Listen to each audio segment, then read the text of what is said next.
Hi everyone, today is the second week of our recipe book challenge of this, filling this out with as many recipes as we can, and I'll just show you through the recipes we're doing this week. So today is Tuesday the 20th of January. The first one we have is here. It's, let me zoom in, I'm not sure if you can see that. Basically beef brisket ragu with creamy mashed potato. Next we have Dan style noodles. Again, pretty much all of these are from the Tesco magazine. Then we have apple and blueberry pie. And lastly we have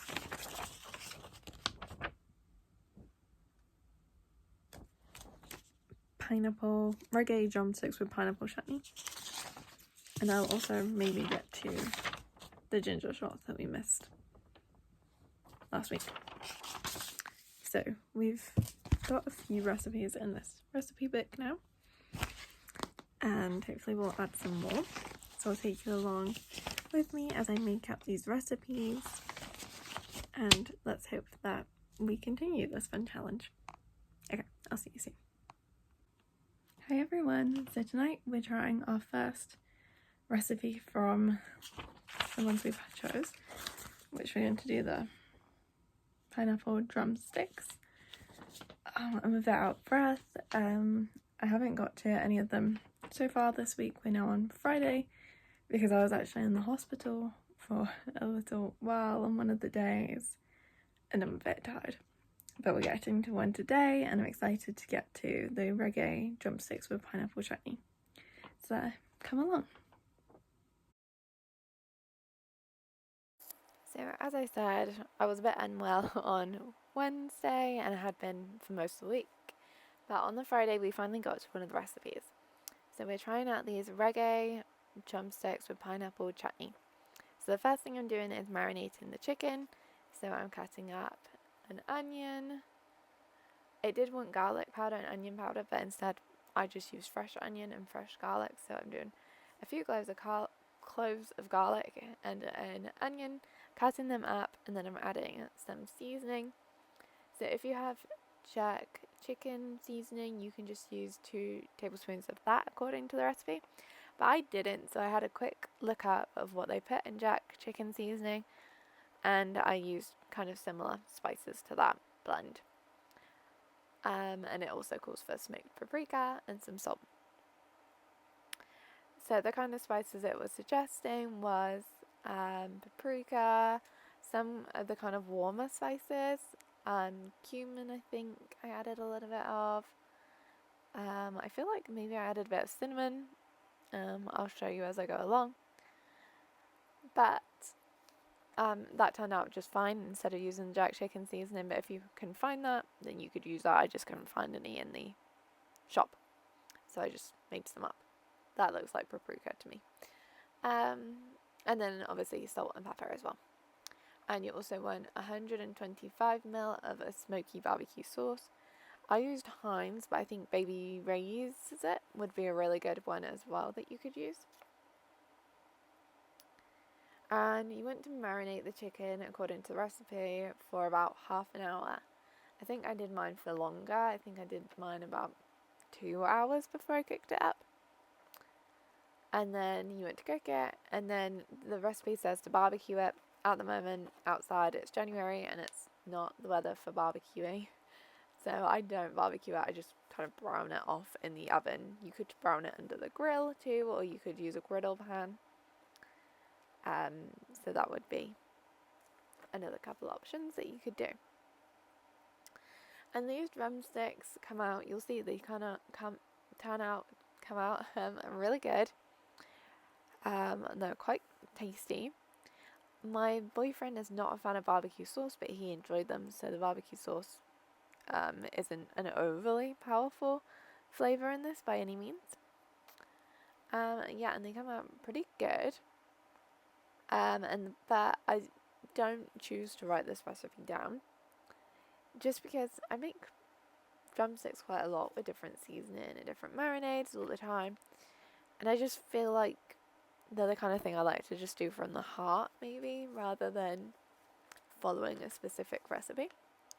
But the pineapple chutney, which we do in a second, I do end up writing down into the book, and I think that would be really great with quite a few things. Rice, we have it with rice on this day with the drumsticks. I make rice and peas, and it goes well with that. You could also add it to maybe like poppadoms if you were having more of like an Indian theme. I definitely think a few options would go great with that pineapple chutney. It was really good and very fresh. It's the first time I'd ever made chutney from scratch. So that's a barbecue sauce. I use the Heinz Classic Barbecue. And I do kind of wing the amount, I won't lie to you, but you're meant to use 125 ml if you're following the recipe exactly. And this recipe, I think all the recipes we're doing this week are from the Tesco magazine. So I will link the recipe under the video, and you can just get it on the Tesco website if you're interested in trying it. It was pretty good. Definitely a good option if you're into drumsticks or you have drumsticks lying around. Pretty good. And everyone that had it enjoyed it, I think. The chutney wasn't such a hit. Like, some people really enjoyed it and some people didn't. But that's just because the flavours were quite strong from the curry powder I added. Depending on the curry powder you use, I think would really depend on the flavour that comes through on the chutney.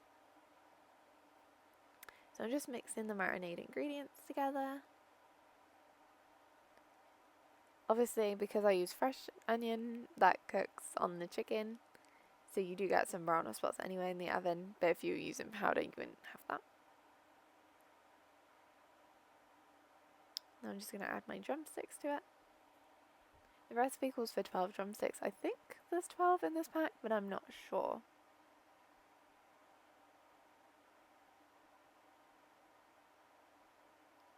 Let me see. 1, 2, 3, 4. There's probably about 9 in there actually, now that I'm looking at it. I'm not sure.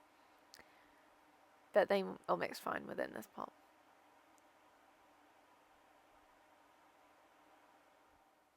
Maybe 10. I'm trying to count them, but I can't tell. But anyway, yeah, they do brown up just fine in the oven, but in the summer, I think it would be a lot more enjoyable to have them on a barbecue, for sure. And I like the idea of pretty much cooking it completely in the oven and then just browning it on the barbecue, because sometimes if you just barbecue food, it's not cooked through fully, and that can turn out kind of horrible. And obviously food poisoning, which you wouldn't want, so yeah. Anyway, I get those all mixed through, and then I just pop them in the fridge and get started on the pineapple chutney. For pineapples, I find it easiest to chop the top and bottom off and then just cut around the sides. That's what I do, but I do have a few patches that don't come off perfectly. So I do just go back around and cut those off. And then obviously to cut around the core so that you don't have hard pieces of pineapple. But I know some people have different tricks for cutting pineapple, so let me know if you have a good trick that works well. So for this, you want it in 1 centimetre pieces in a pan. I probably did larger than that, but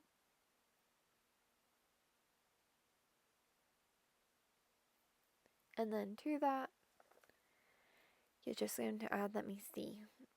So you want 1 large pineapple, diced 1 centimetre. Then 250 grams of caster sugar. 100 ml, this says distilled white vinegar. I used apple cider vinegar instead. Which, now that I think about that, yeah, no I did. I used apple cider vinegar instead. Then 1 tablespoon medium curry powder. 1 lime juiced. I used a lemon instead, and this says 1 bird's eye chili finely chopped. I don't think I ended up using a chili, if I remember rightly.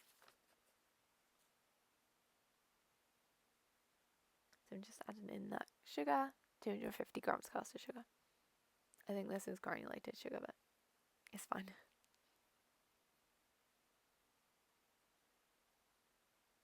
I have a massive bag of sugar that I use just because I go through quite a bit because of baking. But it can be kind of hard to pour, so I really need to put it in a box so that I don't have that problem anymore and I can just scoop it out.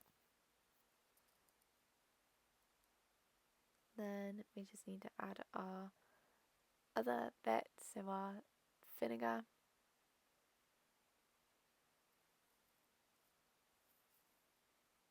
I have mil on my scale, so I think I'm just switching it to mil. And you went 100 mil.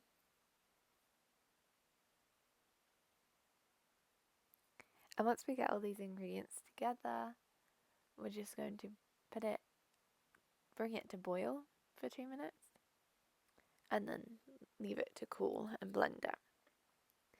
But I did boil mine for slightly more than 2 minutes and it was super liquidy. So I end up adding a cornstarch slurry to mine just to make it a bit thicker.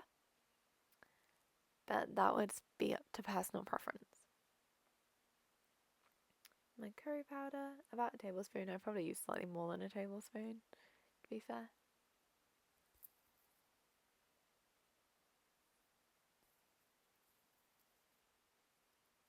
And then I think it's just the lemon left.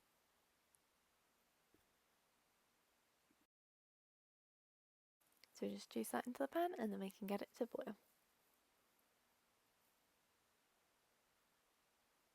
I'm trying to make sure there's no pips that are going in by putting my hand underneath it. So if you weren't looking for maybe a more spicy vibe, you could just subtract the curry powder, or maybe use different spices, depending on what you're looking for. So this is it boiling. Then I blend it down. And then I decide it's a bit liquidy for me.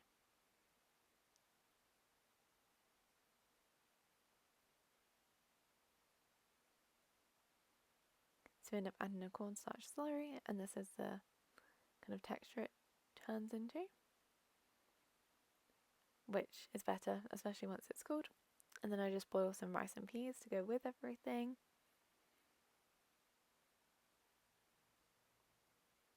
That's that cooking. So then we put them all together. So we've got our chutney, which turns out delicious, and then the rest of the bits together. And I finished the bowl off and it was really good, so I recommend. The next thing we make is the Dannan style noodles. We've got some spring onions, garlic sauteing here, and then we just add some almond butter, some soy sauce, and then some stock as well. You are meant to cook pork mince in this, but because I've been ill, that didn't end up happening, so I just made it without the pork mince, and it still turned out delicious. Then once I've got all the liquid in there, I just cooked the noodles in that liquid because I'm using the vermicelli and they cook in like a minute with very little kind of effort. And I'm making more of a ramen at this point because I didn't have the pork anyway, so I'm just kind of winging it. And we ended up having this for lunch one day.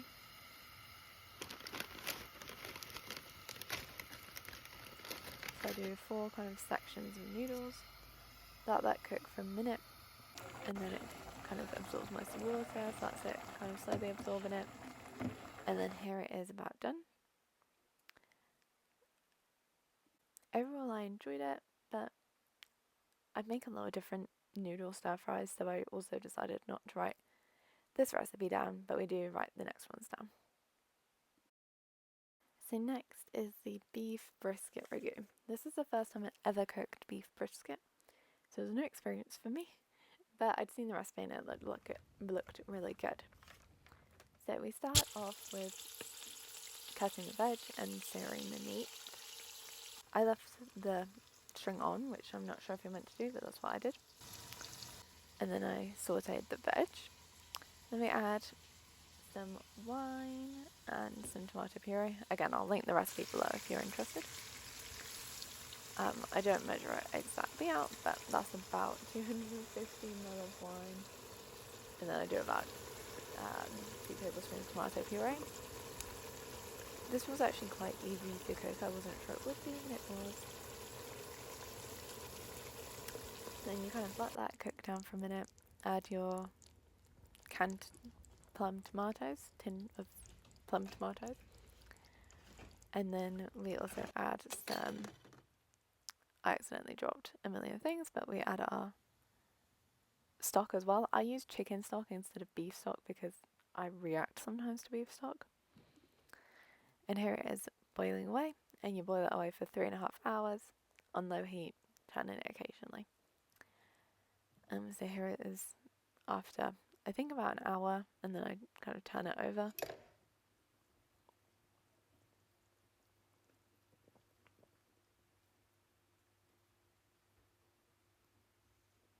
There we go, and let that boil away some more, simmer away.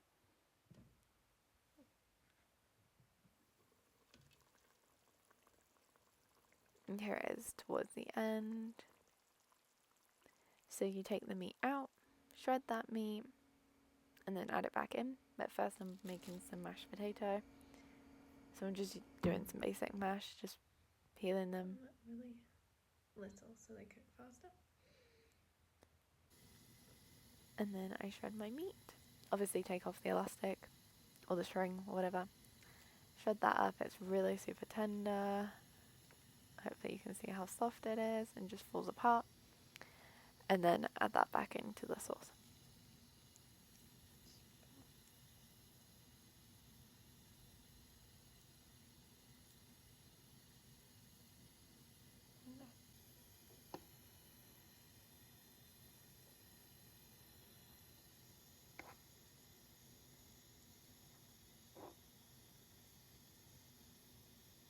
So yeah, fall apart tender for sure. Add that all back in and mix it up and crush the tomatoes down a little. And then I put that on low heat to keep it warm whilst I make the mashed potato. We end up not eating all of this, so I'll show you what I do with the leftovers. But one option they do say is to make tacos with the leftovers, which I think would be really good, but we didn't have that much leftover.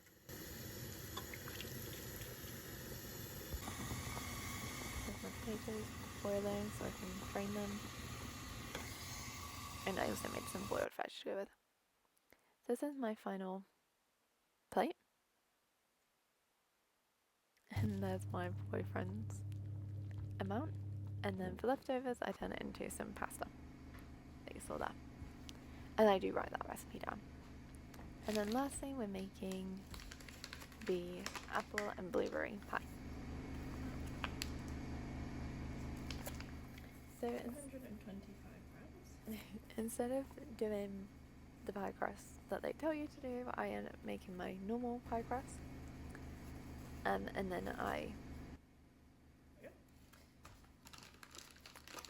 do the filling that they say to do and kind of make it the way they want, but I use my normal pie crust, which is basically the Tesco recipe for gluten-free pie crust anyway. A teaspoon of salt.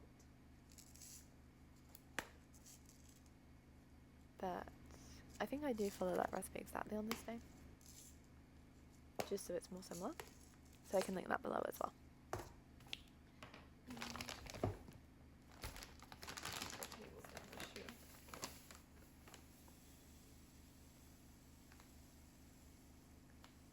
This pie turns out divine, delicious, and I would 100% make it again. So this one does get written down into the recipe book. I keep talking over myself. I should stop interrupting myself. But basically 220 grams flour, and now we're doing 110 butter.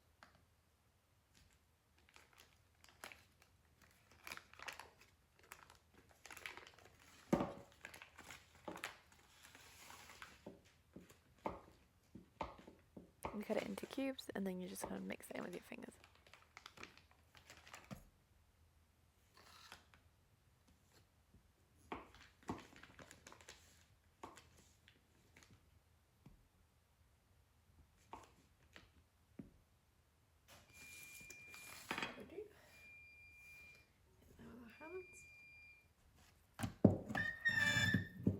I apologise for that sound.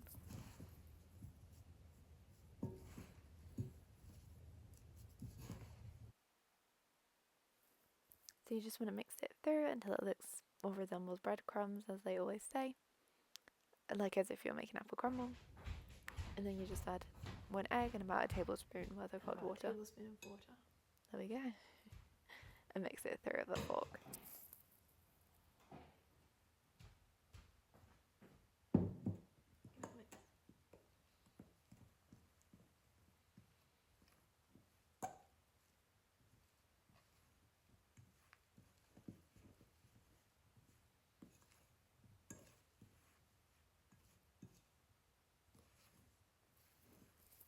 I make this all the time, so for me it's just kind of until the texture I want it to be. But like I said, I'll link the recipe below in case you're not too familiar with making pie crust.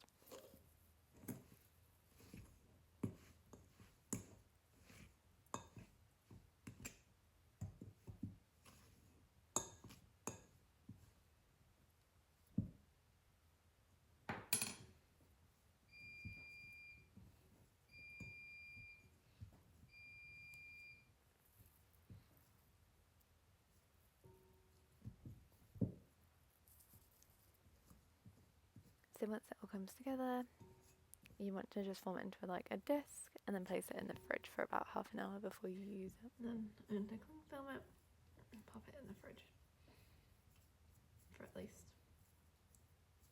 half hour.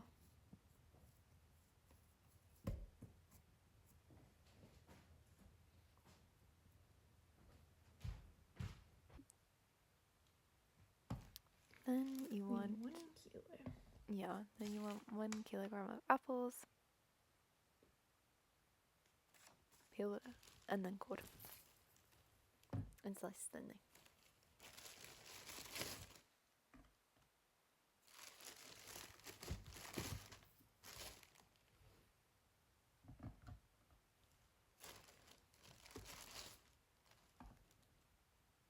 It's a little over 1 kilo.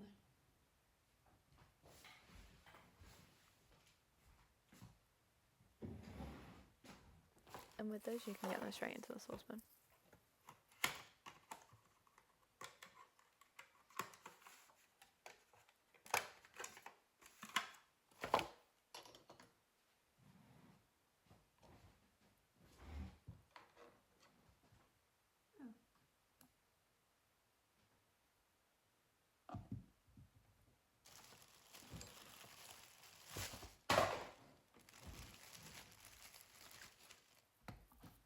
I'm always clumsy.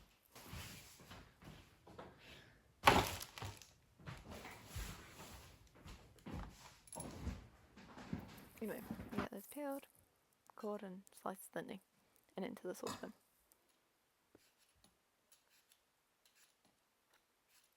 So I will speed up through that process.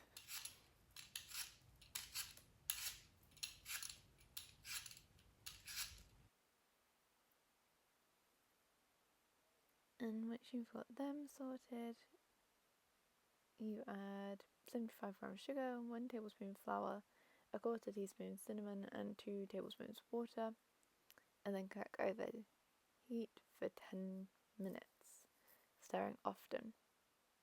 Again, I'll link the recipe below. I don't follow it exactly. As you can tell, I'm not one to follow any recipes exactly ever. Not because I think I know better, just because I end up not reading it correctly or whatever. But yeah, this pie turns out completely delicious. And at first I was doing it alone, but a friend does come around that wants to help join in with the pie making, so he also helps make this with me, make this pie. And then everyone enjoys it on the evening, and it is really delicious.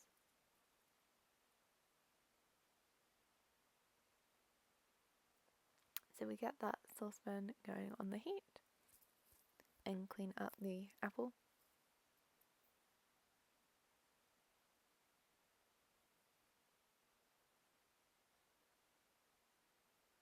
That's 75 grams-ish of sugar.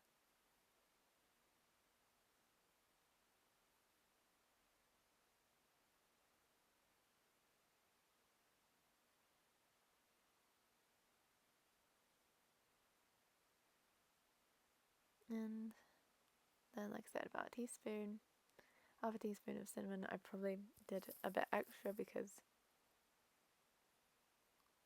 knowing me, I quite like cinnamon. So I probably did do extra. This is looking more like a teaspoon worth. That's okay.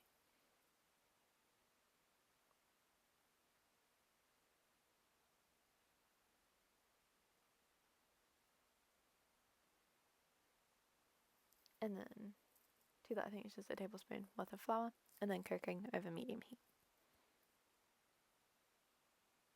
Oh, and 2 tablespoons of water too. And then mix it through, obviously. Then we're doing the blueberry mixture, which is, let me have a look. I feel like we did about 100 grams of sugar. Let me read. Cinnamon. I didn't add any more cinnamon because I put so much in the other one, but I do add some nutmeg. Then about half a tablespoon worth of corn flour and some lemon zest. I don't know where my zester is, so I end up just cutting the zest up. And then you dissolve that into 3 tablespoons worth of water. I instead do lemon juice because that seems like it'd be more flavorful, and a teeny bit of water.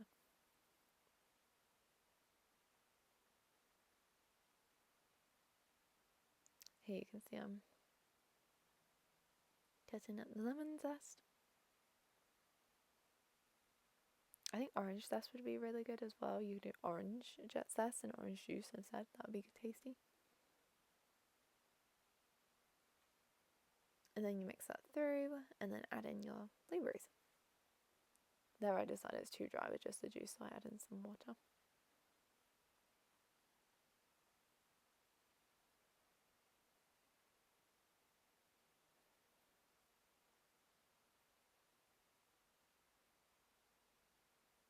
Yeah, and then we add to that mixture some blueberries. And then I roll out the pie crust. You probably want to do that first, but I needed to let mine cool, so I just did all this and then rolled out the pie crust.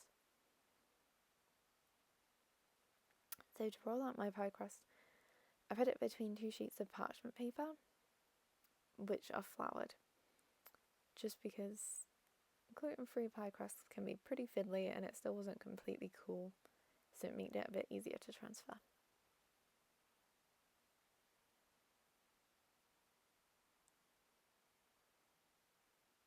And we're only putting crust on the base of this pie, we're not topping it with any crust.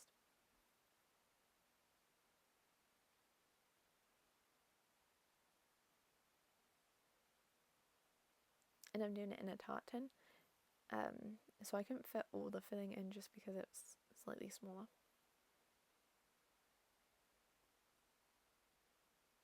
But I think it worked really well in the tart tin.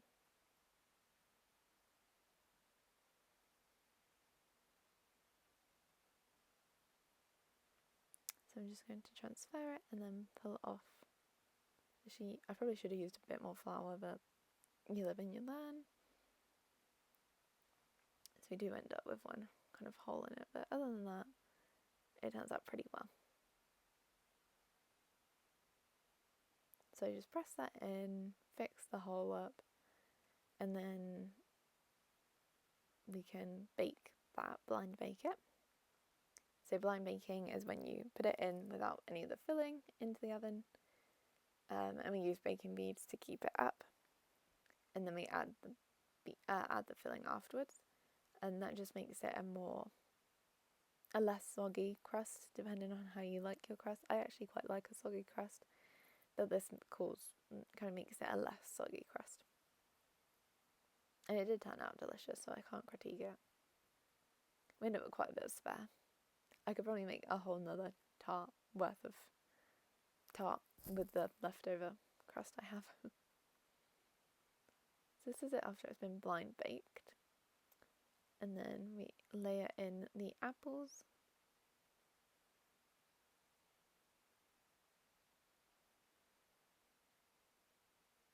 And the kind of cinnamon mixture. I tried that on its own and it was delicious. And then on top of that, we layer on our blueberries.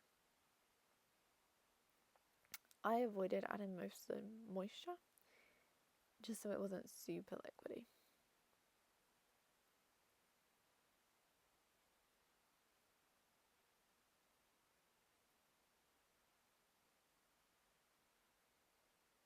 And I have it on top of a other baking tray just because it's a loose bottom tin and it's really easy to accidentally pop whatever's in it out of it as you take it out of the oven, which I did with a quiche once and destroyed my quiche, and it was very depressing. So I'm very careful with it now.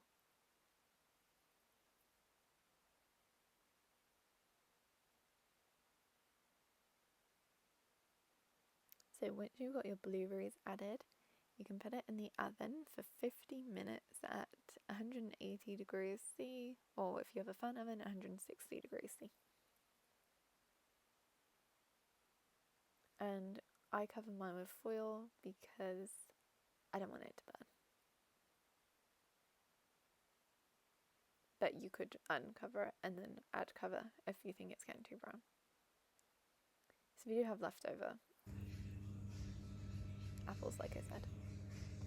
So this is it before it goes in, and here it is coming out of the oven. Smells really good.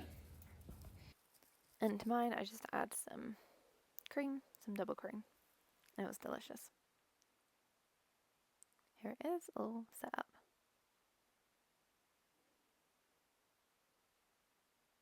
So, time to write the recipes into the book.